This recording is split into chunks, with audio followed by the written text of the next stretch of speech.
Hola, mi nombre es Sonia García. Bienvenidos a mi canal, chicos y chicas. Mi nombre es Sonia García, soy psicóloga familiar sistémica y psicóloga del trabajo. Y el día de hoy quisiera hablar de un tema muy interesante que se trata de las familias tóxicas, ¿no? De la familia tóxica, las características de una familia tóxica y qué hacer frente a este tipo de situación. Para decirte que, bueno, este término tóxico es un término muy fuerte, pero se utiliza para ejemplificar am, que una familia está regida por el amor ciego y por el piloto automático. En realidad, las familias tóxicas no lo son porque son malas, sino porque están sumergidas en una dinámica de homeostasis. La homeostasis es la característica de todos los sistemas de volver a un estado previo de cosas, ¿sí? De que, y esto en términos fáciles de entender, es que como las cosas se han ido, han sido siempre así y se han hecho siempre así, pues hay que seguirlas haciendo así, ¿no? Y esto, digamos, en los sectores más conservadores de nuestra sociedad, ¿no? Cuando la mujer obtuvo el voto, por ejemplo, los sectores conservadores pegaron el grito en el cielo porque se imaginaron que la mujer iba a dejar de ser responsable como madre o etcétera, ¿no? Entonces es como esta tendencia de la sociedad, esta tendencia social de, seguir haciendo las cosas como se han venido haciendo, ¿sí? De no dar paso a la evolución, de no tomar aprendizaje de esto que nos ha sucedido como sociedad hasta ahora, guerras, pandemias, etcétera, todo lo que nos ha sucedido como sociedad, no tomar aprendizaje de eso y seguir haciendo las cosas como siempre se han hecho, ¿no? Y para cambiar esta sociedad hay que ir a nuestro interior, hay que cambiarnos a nosotros mismos porque no podemos cambiar el mundo. Solo nos podemos cambiar a nosotros mismos y cambiándonos a nosotros mismos podremos cambiar al mundo. Hay una fábula por ahí que dice o un cuento, que un señor estaba con su hijo y su hijo estaba como muy hiperactivo y quería jugar con él y él estaba ocupado trabajando en su oficina, entonces tomó una página de una revista y la cortó en pedacitos y, o sea, en esa página había un globo terráqueo, ¿no? Y le dijo, mira, diviértete y vuélvelo a armar. Y el niño lo armó, ya en un minuto lo tenía armado. Y entonces el papá le dijo, pero ¿por qué lo hiciste tan rápido? Porque el papá se imaginaba que eso le iba a tomar horas, ¿no? Y el niño le dice, no, papá, es que atrás había una figura humana. Entonces yo hice armé la figura humana y al otro lado me quedó el mundo. Entonces esa es una metáfora que nos lleva digamos, como a reflexionar que si hacemos un trabajo introspectivo, ¿sí? Estaremos aportando a la sociedad, más que criticar, más que intentar cambiar el mundo y ponernos a pelear con los telediarios, es más que todo el viaje es hacia adentro, ¿no? Como decía Carl Gustav Jung, el que mira hacia afuera sueña y el que mira hacia adentro despierta. Entonces, ¿qué pasa? Que todos venimos de una familia tóxica porque eh, tóxico es esta tendencia homeostática y tóxico también es regirse por el piloto automático, ¿sí? ¿Y qué es esto del piloto automático? Pues nunca haber ido a terapia, nunca haber hecho un proceso terapéutico. Si en tu familia dicen que eso del psicólogo no sirve para nada, que las terapias no sirven para nada, que eso para qué, que todo se cura con el alcohol o con mano dura o con la letra con sangre entra y todo ese tipo de situaciones, o que el mejor psicólogo era el zapato, ¿no? Para el zapato o el cinturón, ¿no? Haciendo como una idealización del castigo físico, que no es nada más y nada menos que normalización de la violencia. Y por eso es que vivimos en una sociedad violenta y que normaliza la violencia. No es por nada menos, porque la violencia está presente en casa. Entonces vienes de una familia tóxica. Una familia tóxica es una familia que nunca se ha puesto en tela de juicio, que nunca ha puesto en tela de juicio sus dinámicas, no está lista para recibir lo emocional no sirve para nada. Y hay presencia de sexismo, porque el sexismo es no permite simetría en las relaciones, y donde no hay simetría hay dinámica de poder, y donde hay dinámica de poder hay toxicidad, porque no estás viendo al otro como un igual, ¿ya?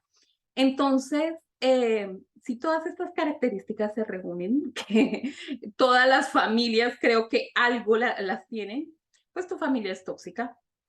Y aun cuando se puedan querer mucho, porque puede que haya muchísimo amor, el amor nunca es suficiente. El amor nunca es suficiente, ¿sí? Porque si es amor ciego, si no es amor consciente, y por consciente me refiero a que cada uno haya hecho un trabajo personal, haya ido a hacer terapia, hacer un proceso de introspección, ¿sí? O haya leído, bueno, que haya hecho de alguna manera un trabajo de introspección, de decir, a ver, esto que yo he venido repitiendo de generación en generación, quizás tan sano no es. Entonces, el amor es ciego. Y el amor ciego es desordenado, ¿no? Como dice Bert Hellinger, primero el orden y luego el amor. Bien, entonces ya con esta introducción, la primera característica es con respecto a los límites. Hay familias con límites claros, con límites difusos y con límites muy rígidos, ¿no? Entonces, la familia, al ser un grupo social, necesita límites con respecto a su exterior, ¿no? Al exterior que la rodea, pero también sus miembros necesitan poner límites. Poner límites en la familia es sano, ¿ya? Si se hace de una manera clara y si se hace de una manera asertiva. Cuando los niños son niños, cuando los hijos son niños, es normal que los padres, digamos, dirijan sus elecciones, digamos, que no te vistas así, que vístete más abrigado porque está haciendo frío, que no comas eso porque te va a hacer daño, etcétera. Claro, porque los hijos niños están a cargo de los adultos. Pero cuando este hijo crece y ya es un adulto, ya está en su proceso de individuación, el hijo tiene todo el derecho a ponerle límites a los padres, ¿sí? A decidir sobre su vida, sobre la pareja, la elección de la pareja, la elección de profesión, etcétera. Si los padres se están metiendo, pues se trata de una familia con límites difusos. Las familias con límites difusos son como casas, como sin puertas ni ventanas, en el que todos están viendo lo que hace el otro. Imagínate una casa sin puertas, que en las habitaciones no haya puertas, entonces no hay privacidad. Y entonces se creen que los unos pueden opinar de la vida de los otros. Esto yo lo he visto, yo vengo de América Latina, pues como ustedes saben, ya eso de que las familias se metan en la vida del otro, eso es pan de cada día. Y como uno ha sido socializado en ese contexto, pues eso le parece normal, pues eso tan normal no es. No es normal que el tío opine de la vida de las sobrinas. Pues es que su hermana ya hizo vida con otra persona, ¿sí? Ya salió de su familia de origen y es una familia, es otro sistema familiar, y ella y su marido ven cómo educan a sus hijas, ¿no? Pero esto en América Latina es algo que como sociedad tenemos que evolucionar. Otro tipo de límites son los límites demasiado rígidos. Entonces, hay mucha individualidad, pero hay poca solidaridad entre los miembros de familia. Entonces, es todo el polo opuesto, ¿no? Siempre lo sano va a estar en conexión con el equilibrio. Si es demasiado, es decir, si los límites están muy difusos y todos se meten en la vida de todos, o si por el contrario los límites están muy rígidos, entonces sí los miembros tienen mucha individualidad, pero no hay solidaridad entre los miembros, ¿no? Entonces, no sé, si el hijo tiene alguna dificultad, sabe que no puede contar con sus padres. Y ahora, pues digo, o sea, aquí también hay que tener equilibrio. O sea, una cosa es pedirle ayuda a tus padres tú siendo adulto alguna vez y otra es depender económicamente, socialmente, económicamente, afectivamente de ellos todavía. Sí. Ah, tu mamá, siendo adulto, te llama y te escribe a preguntarte todos los días si ya comiste y todo esto, también es responsabilidad tuya ponerle límites y decirle, mamá, tú hiciste un excelente trabajo conmigo, confía en el trabajo que hiciste, yo misma autodetermino cuando como, cuando me voy a dormir, etcétera, ¿no? Porque también parte de ti ponerle límites, ¿no? Ah, si tu familia se mete en tu vida, en tus decisiones, pues tienes que ponerle límites, ¿no? Una cosa es pedirles ayuda o que ellos te pidan ayuda y sepan que pueden contar contigo y otra es que ellos dependan también de ti porque puede pasar tanto económicamente, afectivamente, etcétera. Muchos hijos a veces se van a vivir cerca de los padres en la misma calle, en la misma casa, en el mismo edificio, se cambian de apartamento, pero viven en el mismo edificio y entonces la mamá les lava la ropa. Entonces, quiero decirte que no te has independizado, que no has hecho tu proceso de emancipación y de individuación y sigues siendo un niño en casa. Y entonces, pues tus parejas no van a prosperar porque un niño no tiene pareja, una niña no tiene pareja. Soy dura, pero es que esto puede explicar mucho de los problemas de pareja, ¿ya? Todo está conectado con todo. Creo que ya te diste cuenta.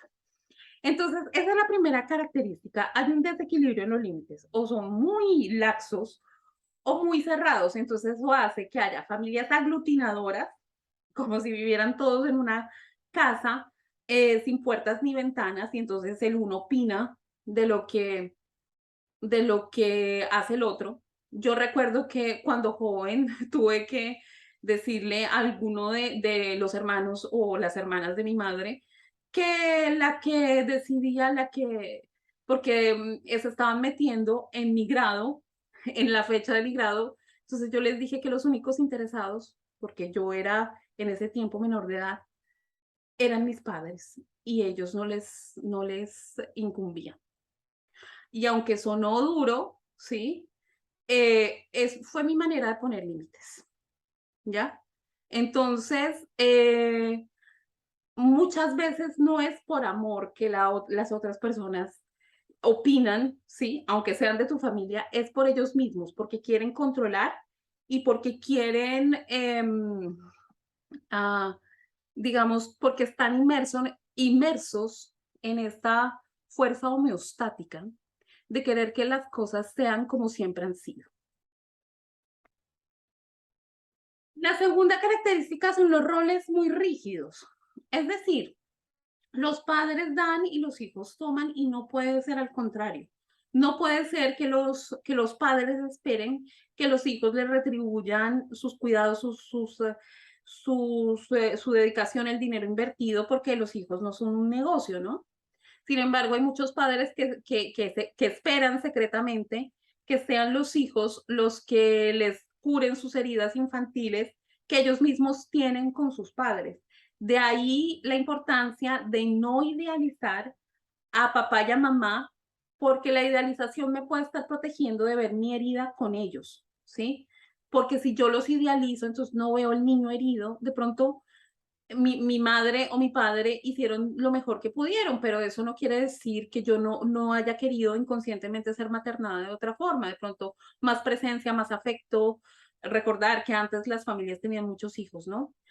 Pero también el polo contrario, el criticar todo y decir que todo fue, que todo lo hicieron mal, ¿sí?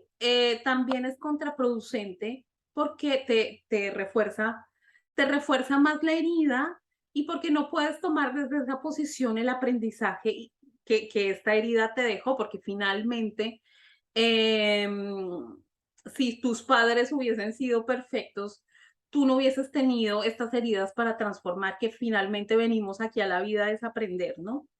Entonces, ¿qué pasa? Cuando los roles están muy rígidos, es decir, los padres se eternizan siendo padres, y los hijos se eternizan siendo hijos, pero niños, pasa lo que acabo de explicar, ¿no? Que los límites se vuelven difusos y la familia se vuelve aglutinadora. Si, por ejemplo, el hijo mayor era el que siempre respondió en la familia, porque el padre era periférico, tenía alguna pauta, alguna adicción y todo esto. Y aunque el hecho de que el hijo mayor haya tomado por cierto tiempo las riendas de la familia, pues para que sus hermanos puedan estudiar y puedan seguir alimentándose, para que su madre esté bien, ¿no? Aunque eso pudo haber sido adaptativo en un momento, si se eterniza en el rol, hay toxicidad. ¿Por qué? Porque entonces el hijo mayor, por haber hecho esto, no ocupa su lugar de hijo, sino está ocupando el lugar de padre de sus hermanos, ¿ya? Y entonces eso hace que al estar de padre de sus hermanos, cónyuge de su mamá, vea a su padre como un hermano más y entonces no lo respete, ¿sí?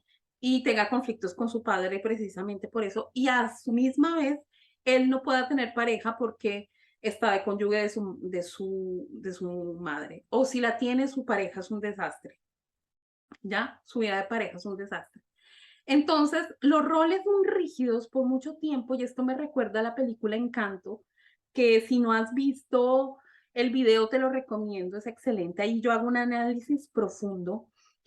En esa película, cada quien se eternizaba en su rol, ¿sí? O sea, eh, Isabela, que recuerdo que era la que hacía flores, tenía que hacer siempre flores rosadas, violetas, no podía hacer flores tropicales, no podía hacer una orquídea, no sé, una flor de cactus, no, tenía que ser las flores tradicionales, ¿no? Porque no se podía salir de su rol y Luisa tenía que ser siempre la fuerte, etcétera, ¿no? Entonces, encasillar a las personas en ese rol de por siempre, porque es que no hay nada más permanente que el cambio, la vida cambia siempre, creo que te has dado cuenta. Entonces, eternizar a las personas en esos roles, pues genera toxicidad, ya viste lo que pasó en Encanto, ¿no?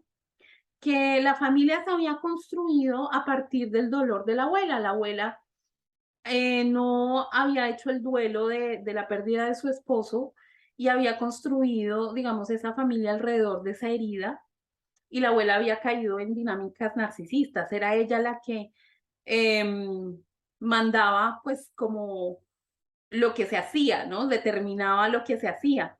E incluso hubo una exclusión. El que no estuvo de acuerdo fue excluido. Y eso se hace en las familias tóxicas. Donde haya exclusión, donde se declare una persona no bienvenida, ya sea dicho en el discurso o si lo dice, si el líder de la familia, que a veces el patriarca o a veces la matriarca, empieza como a rechazar a una persona y todos le siguen el hilo, está habiendo una exclusión. Y lo que se excluye siempre vuelve en forma de hijo, de síntoma, de enfermedad, siempre vuelve, de problema, siempre vuelve. Entonces, en lugar de excluir, por muy mal que nos caiga una persona de la familia, tomar el aprendizaje, ¿sí?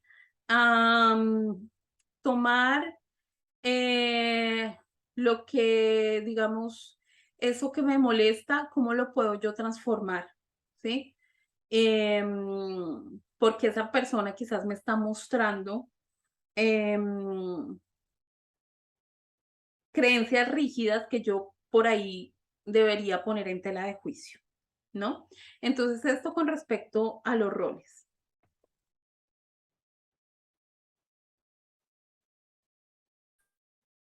Lo tercero son los roles de género sexista, o sea, el sexismo en regla general.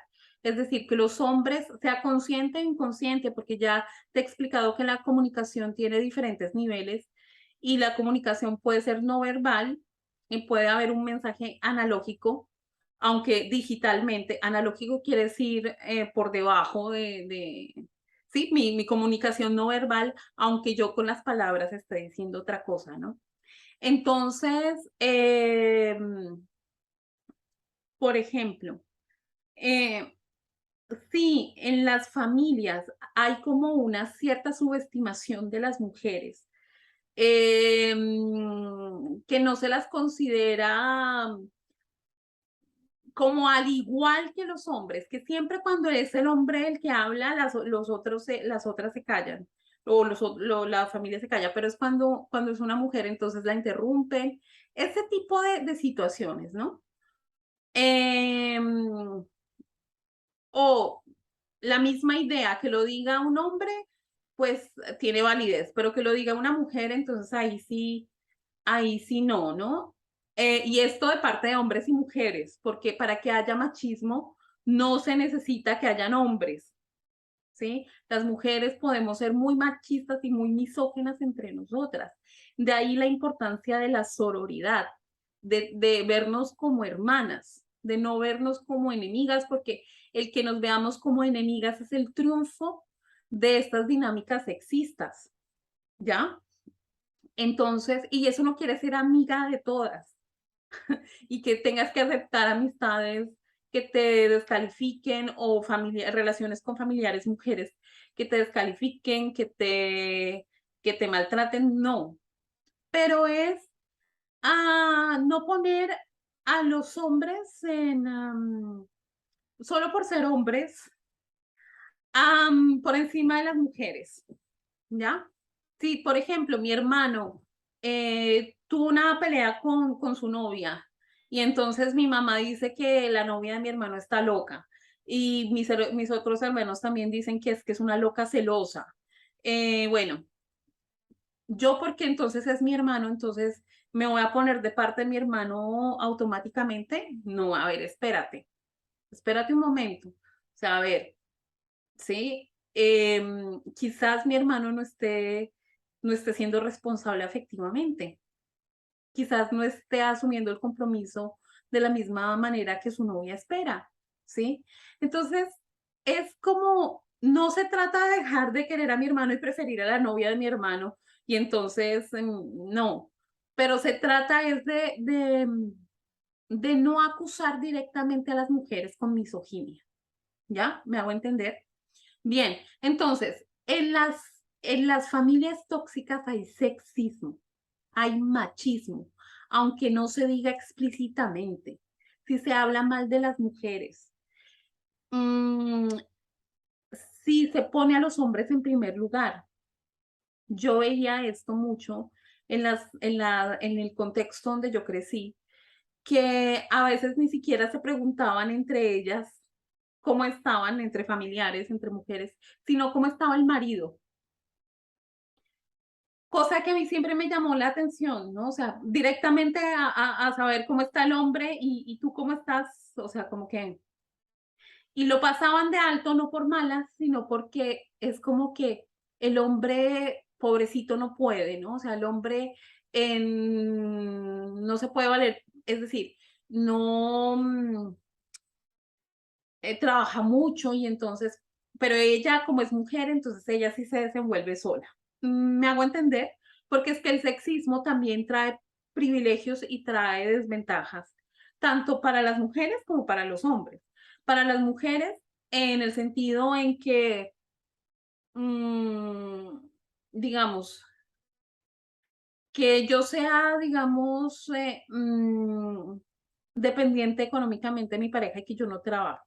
Pues eso puede verse como una desventaja, pero también como una ventaja, ¿no? Como un privilegio, pero también como una desventaja porque no tengo autonomía, ¿ya? Y el hombre que sale a trabajar y que trae el dinero siempre, se puede ver como un privilegio porque finalmente él es el que está, digamos, en la esfera social y él es el que tiene la autonomía en el dinero, ¿no? Pero también es una desventaja porque tiene una carga muy pesada en sus hombros, porque todo el peso del hogar está bajo su responsabilidad y no se puede quejar, ¿sí? Porque esto de las emociones, un hombre se tiene que callar las emociones, ¿no? Entonces, tanto para mujeres como para hombres, el sexismo trae ventajas y desventajas, ¿sí? Ah, digamos, si en una familia los hijos, un hijo pequeño se enferma y a la que llaman primero es a la mamá, pues por ser mamá, y entonces porque se piensa que los niños, y esto también es sexismo, ¿sí? Sexismo de la sociedad, pensar que un padre no se puede encargar del niño, ¿sí? Bueno, aquí yo veo que es como diferente, aquí yo vivo en Europa, en Francia, pero en América Latina es como que se piensa automáticamente que es la mamá la única responsable del hijo, eso es familismo, eso es encargarle a la mujer, a la madre, todo el peso de una familia. Entonces, claro, ella es la que se encarga, bueno, de llevar al niño al médico, etcétera, todo esto. Y el señor ya se entera cuando todo ha pasado, cuando el niño ya está bien y todo esto. Y esto, que podría verse como un privilegio, también es una desventaja. Y es una desventaja porque aleja emocionalmente a los padres de sus hijos, ¿sí? A los padres hombres, ¿no? Quiero decir, de sus hijos, porque crea distancia emocional porque no conocen a sus hijos. Y entonces envejecen y envejecen con la sensación de que sus hijos no los quieren. Pero es porque si él se hubiese encargado, involucrado en la enfermedad de su hijo, conociera mejor a su hijo, ¿ya? Entonces el sexismo trae ventajas y desventajas. En una familia tóxica hay sexismo, hay machismo. Eh, y el machismo, sabemos que no hay machismo inocente, ¿sí? O sea, que las formas de machismo empiezan con un chiste, eh, pero espero que hayas visto otros videos de mi canal. Hay uno en el que hablo de Te doy mis ojos, que hago análisis de Te doy mis ojos. Ahí yo muestro un violentómetro. Y entonces donde hay sexismo, hay violencia. Y donde hay violencia, hay toxicidad. La cuarta característica, creo que es la cuarta, no sé en qué número hoy, creo que es la cuarta, es el desorden sistémico. A ver, los órdenes en una familia son los padres dan y los hijos toman y no puede ser al contrario, ¿sí? El que llega primero tiene prioridad, ¿sí? En un sistema familiar, el que llega primero tiene prioridad y en un conjunto de sistemas, el nuevo sistema tiene prioridad sobre los demás. ¿Qué quiere decir esto? Que, ¿Qué fue primero en una familia? Pues fue la pareja. Entonces, si ponemos a los hijos por encima de la pareja, entonces la familia, los padres, la pareja se va a dedicar solo a parentificar y a ser padres y va a descuidar a la pareja. Y eso va a hacer que haya distancia emocional entre la pareja, conflictos, ¿sí? Y va a generar problemas, ¿no? Problemas para los hijos porque ellos no van a sentir como un apoyo, como un anclaje, ¿sí? Haz de cuenta un barco que no tiene dónde anclarse y que esa tierra donde se ancla es la solidez en pareja. Si la solidez en pareja no existe, los hijos no se sienten tranquilos para desarrollarse cognitivamente, emocionalmente, psicológicamente, ¿sí? Entonces, la pareja es lo primero en un sistema familiar. Eso que dicen, por mucho que esté mm, muy anclado en el sentido común, que muchos de los dichos que hay en la sociedad no son sanos, ¿sí? Esto de que la familia es lo primero, no. Lo primero eres tú, tu proceso de individualidad y tus límites. Después, si con tu familia te las llevas bien, pues perfecto, ¿ya? pero lo primero eres tú, ¿ya? Y aquí, ¿los hijos son lo primero? No, lo primero es tu pareja, ¿sí? Primero llegó a tu vida tu pareja, entonces tienes que fortalecer tu pareja para que los hijos estén bien. Ahora que si ya no te entiendes con tu pareja, con la que tuviste tus hijos, pues ya es otra cosa, ¿no? Ya en ese caso, pues la familia tendría que vivir un proceso de ruptura, etcétera, y la estructura de la familia se conserva, solamente cambia la organización, ya no van a vivir todos en una sola casa, sino que un fin de semana quizás el hijo vaya a la casa del uno y luego a la casa del otro, etcétera, ¿no? Pero lo primero es la pareja, ¿ya? El que llega primero tiene prioridad, es decir, el primer hijo tiene su lugar de primero, ¿ya? Por prioridad no quiere decir importancia, es simplemente respeto del orden, ¿ya? Porque por eso vuelvo al anterior punto del sexismo. Si es una familia sexista, va a intentar poner al hombre, al niño, como superior a sus hermanos, a sus hermanas, perdón. Entonces puede que la niña sea mayor, pero como estaban esperando al niño, al varoncito, entonces le quitan el lugar a la primera, a la primera y se lo ponen al niño. Y ahí genera desorden sistémico, ¿ya? Porque no están ocupando su lugar y hay sexismo. Y entonces le dicen a la niña, ay, pero atienda a su hermano, pero lávenle los platos, pero y así se crea esta dinámica sexista. Luego esa niña, cuando crezca, va a normalizar ser la sirvienta de su pareja, de su marido. Entonces, esto del desorden sistémico genera toxicidad, ¿no? Ah, eh, pero en un conjunto de sistemas, el nuevo sistema tiene prioridad. Es decir, si yo ya salí de mi familia, soy un adulto, una adulta, tengo mi pareja y un hijo o mi pareja, yo sí estoy formando un sistema familiar aparte. Si yo ya no vivo con mis padres, ya he formado un sistema familiar aparte, ¿ya? Entonces, si mi madre o mi padre me está diciendo que primero tuvo papá antes que novio o marido, o primero tuvo mamá antes que esposa o que novia, pues ahí sí, si tú quieres ser un adulto sano, pues si quieres seguir siendo un niño entrampado, pues no le pongas límites a tus padres. Pero si quieres ser un adulto sano y que te vaya bien en temas de pareja, ya está en el trabajo, ¿sí? Porque un niño no gana dinero, en cambio un adulto sí. Pues le tienes que decir a tus padres, miren, y hasta Bert Hellinger en Constelaciones Familiares lo dice, miren, para mí primero es él, mi pareja y mi familia, la familia que he creado. Luego vienen ustedes en orden de importancia. Suena duro, pero es lo más sano.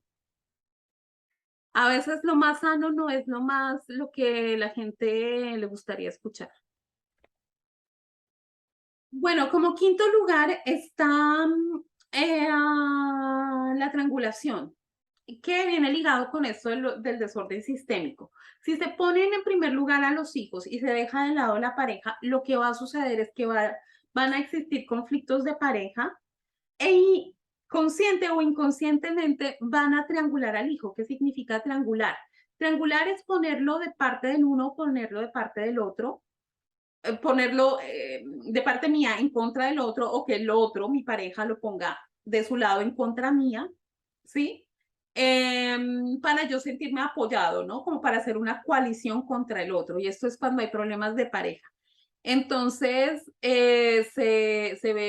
utiliza al hijo muchas veces sin querer, esto a veces sucede sin querer, o sea, inconscientemente. Se utiliza al hijo como botín de guerra, ¿sí? Entonces, mira lo que me hizo tu papá, es que tu papá, de todos modos, no le importamos, o mira lo que hace tu mamá le importa más el trabajo que nosotros. Ese tipo de situaciones, de darle quejas del otro al hijo, eso es quitarle su individualidad, es decir, el hijo empieza a creer que su importancia está determinada en la medida en que se ponga de parte del uno contra el otro, que en su propia individualidad, o sea, que él cree que como sujeto no vale, solamente vale en la medida en que se ponga de parte del uno en contra del otro, ¿no? Es como un país en la Guerra Fría donde Estados Unidos y Rusia se meten, ¿sí? Y el país pierde en identidad propia, se vuelve solamente un terreno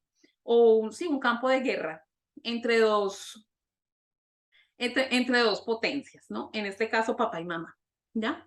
Entonces, esto es una familia, esto que trae toxicidad en la familia, ¿no? Trae sufrimiento, trae infelicidad, ¿ya?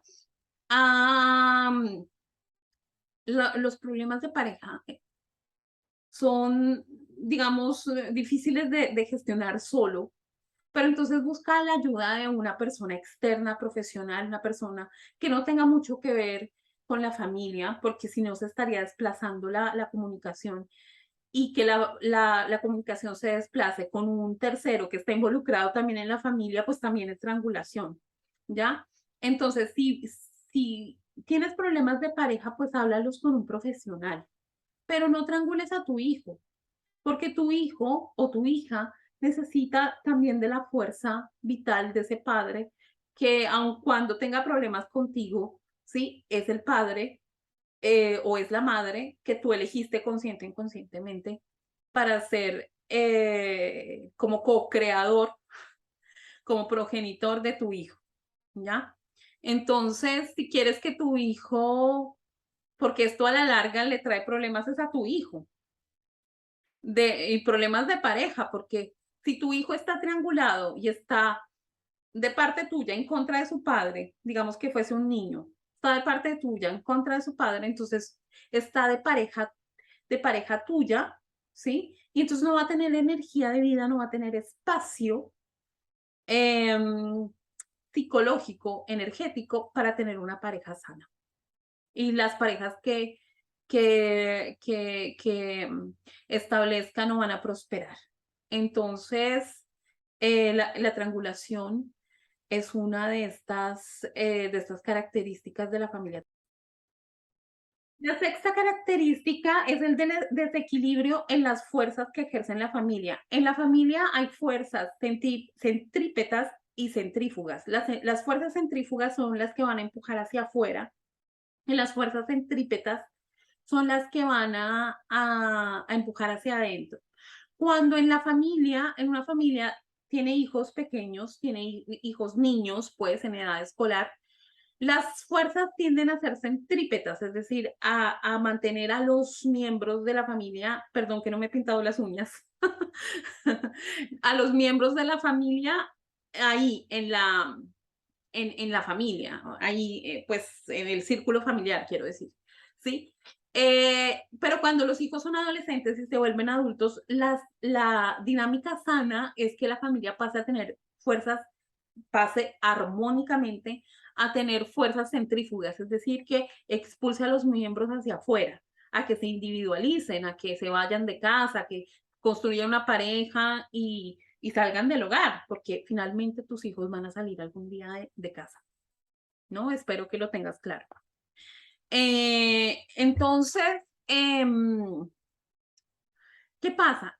Que a veces las familias tóxicas en lo que sucede es que cuando los hijos son niños predominan las fuerzas centrífugas, ¿sí? Entonces es el niño el que parentifica a los padres, el que va a trabajar y trae el dinero, cosa que no debería corresponderle. Yo sé que esto suena como que si yo quisiera que viviéramos en un mundo de ositos cariñositos y el mundo de los ponis, pero un niño no tiene por qué estar parentificando a sus padres, es decir, preocupándose por el dinero de llevarlo a casa, etcétera, etcétera, ¿no?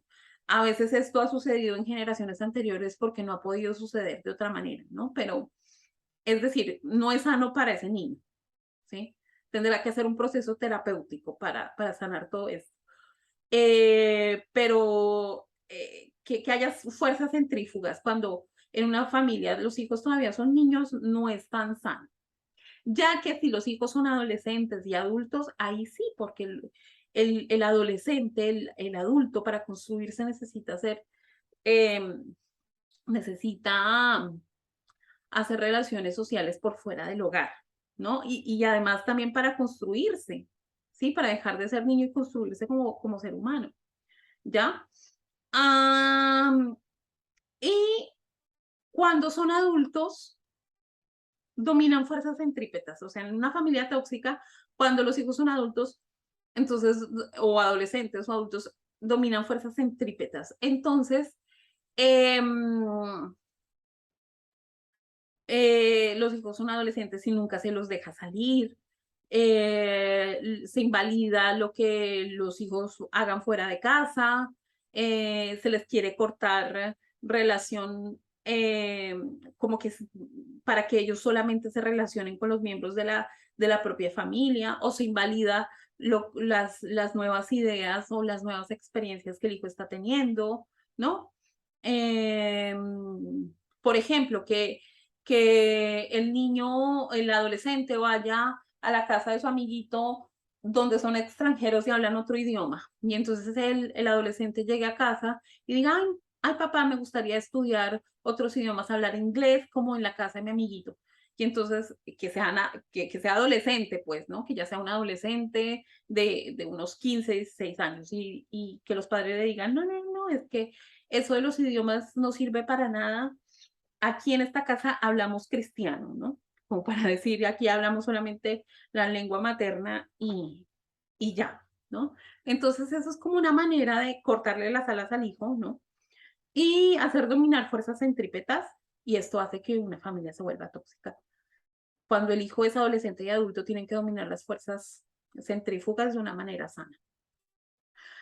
Y la séptima característica son los regalos con dientes. Los regalos con dientes es sacarle en cara a los hijos todo lo que se ha hecho por ellos, ¿no? Como para introyectar la culpa y manipular. Siempre que se quiere introyectar la culpa en las otras personas, es para manipular, no es para nada más, ¿no? Entonces, con todo lo que he hecho por ti, mira cómo me pagas, todo lo que dejamos de hacer con tu padre para que tú tuvieras educación. Y ese tipo de victimización que muchas veces los padres ejercen con los hijos, ¿sí? Son regalos con dientes, ¿sí? Eh, es que era tu responsabilidad responder por tu hijo. No es que le estabas haciendo un favor, es que era tu responsabilidad afectiva, ¿sí? Hacerte cargo de una persona que traes al mundo es tu responsabilidad, no es que le estuvieses haciendo un favor, ¿ya? Entonces, esto a veces crea en los hijos una culpa, una deuda emocional para con los padres. Entonces, los hijos dejan de hacer avances en su proceso de individuación, aceptar trabajos, irse del país, establecer pareja por quedarse pagando la deuda emocional con los padres, ¿no? O sea, como si tuvieran una cadena amarrada al pie, ¿no? Entonces, esto es amor ciego, porque los padres les están encargando a los hijos, ya hay el desorden sistémico, em,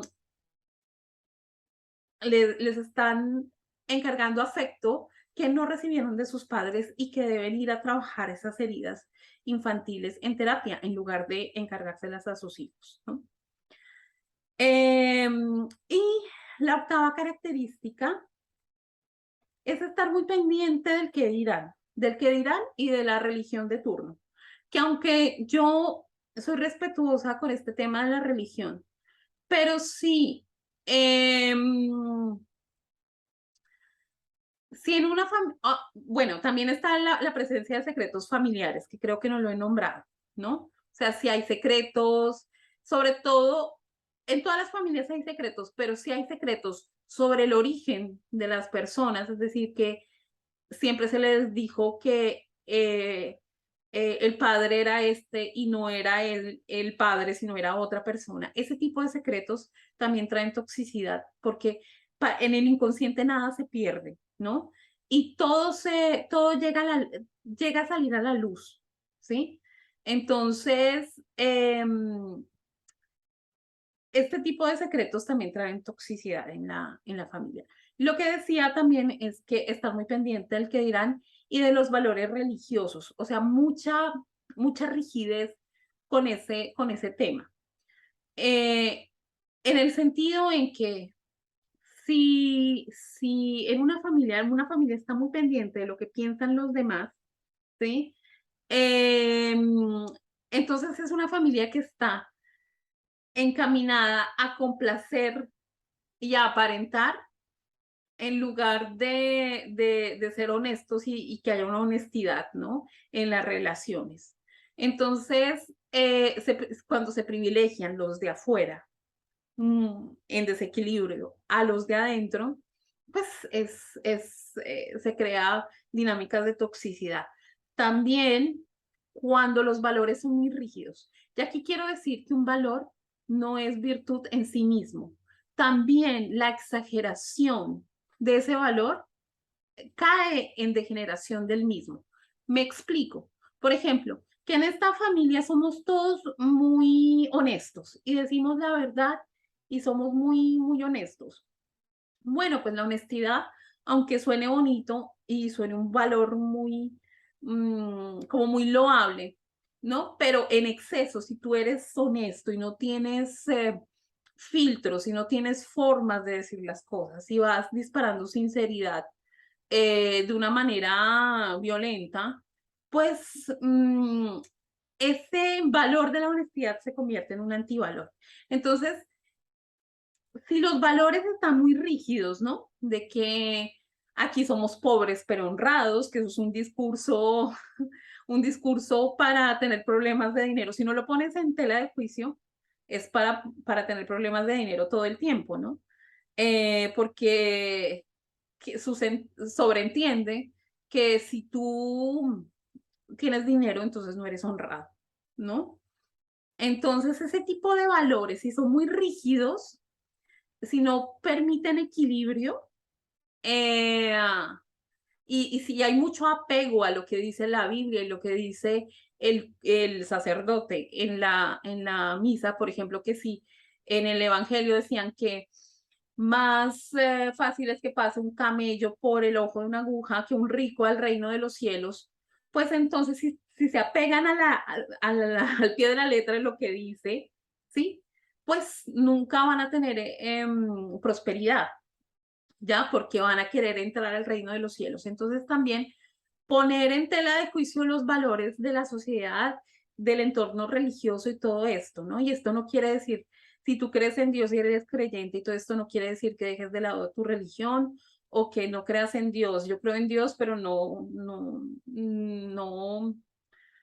no practico ninguna religión porque no estoy de acuerdo en los dogmas, ¿ya? Entonces, cuando algo se vuelve dogmático, se vuelve rígido. Y para que haya sanación, siempre tiene que haber flexibilidad y equilibrio. Bien, y ahora, digamos, ya me di cuenta que mi familia es tóxica, como la familia, pues, de la mayoría de habitantes de esta tierra es tóxica. Entonces, ¿ahora qué hago? Bueno, hay familias más tóxicas que otras, quiero decir, ¿no? Pero pues la mayoría tiene un grado, tiene algo, ¿no? Ya sea que haya desorden sistémico, triangulación, etcétera, ¿no? La primera es dejar de idealizar a tu familia, no la idealices. La familia no es lo primero, aunque haya sido el grupo. Yo adoro a mi familia, yo amo a mi familia nuclear, a mis padres y a mi hermana. Yo los adoro, pero no los idealizo, los veo como seres humanos que se equivocan, que tienen cosas para trabajar, ¿sí? Pero tampoco los juzgo. Si alguna vez los juzgué, eh, me di cuenta que, que ellos no lo supieron hacer de otra manera y que así como fue perfecto, ¿no? Entonces dejar de juzgar a tus padres. Ellos no supieron hacerlo de otra manera. Ellos lo hicieron con el nivel de conciencia eh, y sabiduría que tenían en el momento. Y por sabiduría no me refiero solo a conocimiento, sino del saber, de la intuición, ¿no? De la conexión con algo más elevado. Em, Ellos lo hicieron como mejor pudieron y supieron, y además partiendo de que fueron niños heridos, ¿no? Pero tampoco idealizarlo, ¿no? Porque, pues, el idealizar quiere decir que todo fue perfecto, y entonces yo hago un copiar, pegar con mi familia. Y se trata de que la humanidad evolucione, y para eso necesito decir, bueno, esto sí y esto, bueno, que no fue tan agradable, lo transformo y lo transmito de otra manera, ¿no? Mm, si en tu familia hubo presencia de violencia, es muy posible de que hayas vivido traumas, ¿no? Un trauma es una experiencia supremamente estresante en la que la persona no pudo huir y no pudo escapar, y entonces su personalidad se fragmentó, ¿no? Y entonces esto hay que irlo a sanar a terapia. Entonces una de las primeras maneras de liberarse, entre comillas, de la familia, de la toxicidad de la familia, es hacer este trabajo personal, ¿no? Lo segundo es ordenar, ¿no? Ordenar. Primero está mi pareja, luego están mis hijos y luego están mis padres y mis hermanos. Eso es lo sano. Si mi pareja es el padre o la madre de mis hijos, sí, se trata de una familia recompuesta, ¿sí? Y yo tuve hijos con otra pareja y ahora estoy con otra, pues en ese caso sí, primero son mis hijos y luego mi nueva pareja, porque llegaron mis hijos primero antes que mi nueva pareja, entonces en este caso sí. Pero si no, si yo tuve mis hijos con mi pareja, primero mi pareja, luego mis hijos y luego mis padres y mis hermanos, en ese orden. Y primero yo antes que mi pareja, primero yo, que es estar bien, estar en mi centro, luego estar bien para poder estar bien en pareja, trabajar yo en mis propias heridas, porque también eso, el que yo trabaje y haga trabajo personal va a traerle beneficio a la pareja, ¿no? En la pareja, las cosas no, los problemas de pareja no se arreglan esperando a que el otro cambie, el otro no va a cambiar. Si yo cambio, si yo miro dentro de mí lo que está, lo que hay en mí que está atrayendo este tipo de persona a mi vida, pues la pareja se puede transformar o se puede terminar, ¿no? Eh, pero hacer un trabajo personal, ¿no? Y ponerle orden al sistema familiar. Primero soy yo, luego mi pareja, luego mis hijos, luego mis padres y mis hermanos.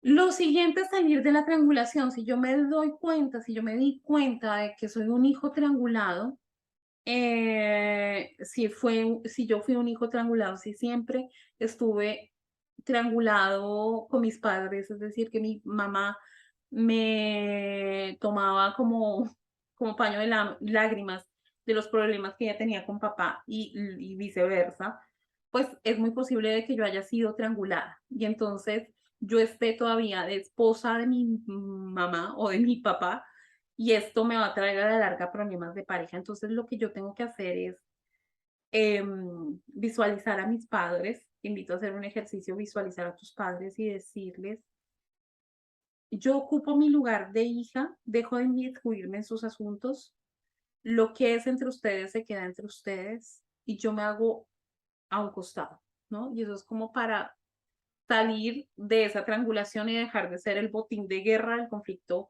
entre tus padres, ¿no? Ah, lo siguiente es salir de las dinámicas de manipulación que los regalos con dientes hayan podido ejercer sobre ti, ¿no?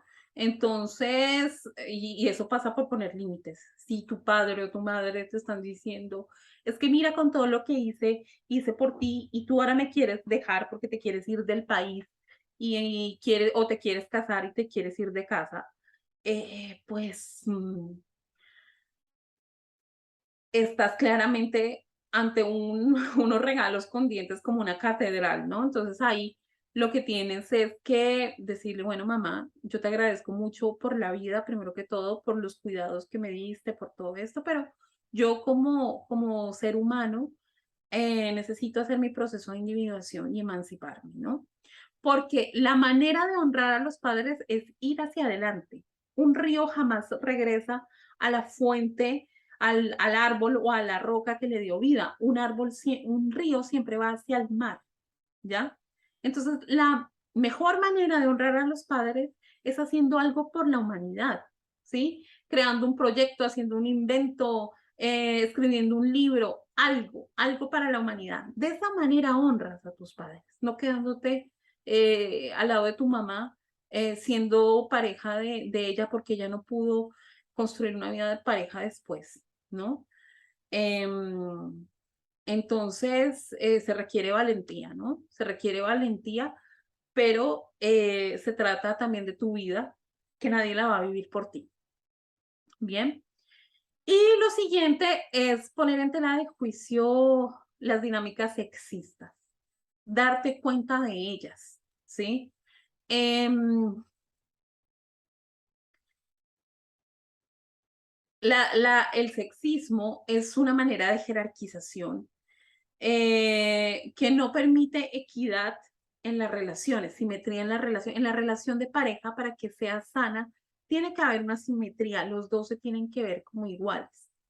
Entonces, si yo, por ejemplo, si en mi casa, siendo yo un niño, mira, a ver, te voy a poner el ejemplo como si yo fuera un niño y como si yo fuera una niña.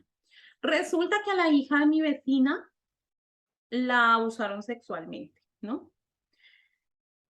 Y yo estoy en casa siendo una niña de 8 años y escucho a mi mamá y a las vecinas hablando del tema, ¿no? Y entonces las escucho hablar y diciendo, ay, claro, es que la abusaron sexualmente porque seguramente andaba vestida como una cualquiera. Y claro, y entonces ella lo provocó. Y claro, porque como anda bebiendo y anda en la calle hasta altas horas de la noche, entonces fue culpa de ella, ¿no? Entonces, ¿qué internaliza esa niña de 8 años? Que si me llegase a pasar algo así, es culpa mía, es culpa de las mujeres. Entonces, si no pone en tela de juicio eso que acabo de escuchar, si a alguna de sus amigas le sucede o a su compañera de trabajo, va a decir, ah, no, es que fue culpa de ella por estar bebida a altas horas de la noche en la calle, ¿no? Porque los hombres también lo hacen, estar bebidos a altas horas de la noche, ¿no? Sin embargo, las mujeres, por estadística, son más abusadas sexualmente que los hombres, ¿vale? Aquí estamos hablando de un problema sistémico global. Ahora, si es un niño el que escucha ese mismo discurso, va inconscientemente a decir, ah, inconscientemente. Acuérdate que el inconsciente es el 95% de la personalidad. No estoy diciendo que esto se haga conscientemente, es inconsciente. Entonces va a decir, ah, o sea que si un hombre abusa de una mujer, entonces es culpa de la mujer, no es culpa del hombre. Y entonces va a haber menos grave que si un amigo llega y le dice, ay, es que mira, es que yo abusé sexualmente de mi amiga cuando estaba borracha, no, se va a reír y no le va a parecer tan grave, ¿ya? ¿Y qué hace eso? Reproducir dinámicas sexistas hasta el infinito, hasta que alguien diga no, hasta que alguien ponga, que la niña diga, esto que yo escuché en casa tan normal no es culpa de la mujer, es también responsabilidad de ese hombre, digamos, no abusar sexualmente de las mujeres, ¿sí? Y ese niño, como decir, no, es que no es tan normal, no es normal que los hombres abusen de las mujeres cuando están bebidas o que abusen simplemente de las mujeres. Poner en tela de juicio esos discursos sexistas. ¿Por qué?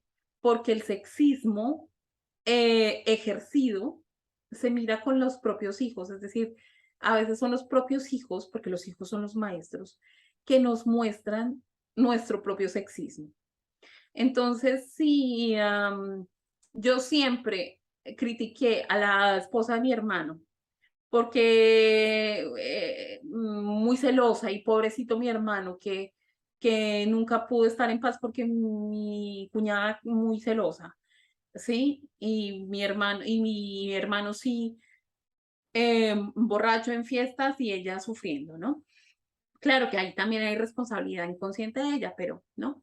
Y siempre yo dije que era culpa de ella, los problemas de pareja de mi hermano eran culpa de la esposa de mi hermano. Resulta que yo tengo una hija y mi hija tiene los mismos problemas de pareja, o, o sea, me muestra lo que yo tanto criticaba en mi cuñada. Y es para que yo lo vea, porque a veces funciona así. ¿Sí? Entonces, o si soy hombre y yo fui sexista y entonces no respetaba a mi pareja y me iba sin responsabilidad afectiva, sin acuerdos, me iba a tener aventuras amorosas por fuera y todo esto. Y veo que la pareja de mi hija hace eso, entonces ahí sí me molesta. ¿Ya? ¿Y por qué me lo está mostrando mis hijos? Pues para que yo lo vea y lo corrija en mí, ¿ya? Entonces, para que no llegue hasta allá, pues te invito a poner en tela de juicio estas conductas sexistas que están tan normalizadas, pero que a la larga traen toxicidad en las familias. Bien, bueno, espero que el video te haya gustado. Si es así, regálame un me gusta, suscríbete al canal. No sé de qué va a ser mi próximo video. No sé, pienso quizás hacer hablar sobre alguna película o, bueno, qué sorpresa por ahí. No te cuento más. Te mando un abrazo. Adiós.